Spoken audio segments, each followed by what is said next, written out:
അപ്പോൾ ഞാൻ ഇപ്പോൾ പറയാൻ ഉദ്ദേശിച്ചത് ഷിബു ബേബി ജോൺ.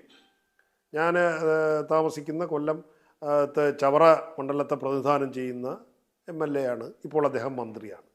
ഇതിനു മുൻപും അദ്ദേഹം മന്ത്രിയായിരുന്നു. അദ്ദേഹത്തിൻ്റെ നമ്മൾ നോക്കിക്കാണാറുണ്ട് ഈ നിയമസഭയിൽ.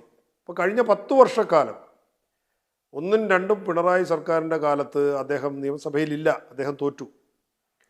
അദ്ദേഹം തൊഴിൽ വകുപ്പ് മന്ത്രിയായിരുന്ന് മികച്ച പ്രകടനം കാഴ്ചവെക്കുകയും ഒരുപാട് കാര്യങ്ങൾ ചെയ്യുകയും ഒക്കെ ചെയ്ത പ്രഗത്ഭനായ മന്ത്രിയായിരുന്നിട്ട് പോലും അദ്ദേഹത്തെ ചവറയിലെ ജനങ്ങൾ തോൽപ്പിച്ചു. അത് ഒരു ഒറ്റ കാരണമാണ് അദ്ദേഹത്തിൻ്റെ ഒരു കാര്യങ്ങളോടുള്ള ഒരു ആൾക്കാരെ ഒരു തനി രാഷ്ട്രീയക്കാരെ പോലെ വന്ന് ആളുകളെ പ്ലീസ് ചെയ്യുകയും അല്ല അവരുടെ കാര്യങ്ങളിൽ ചിരിച്ചു കാണിക്കുകയും ഒക്കെ ചെയ്യുന്ന ഒരു നേച്ചറില്ല.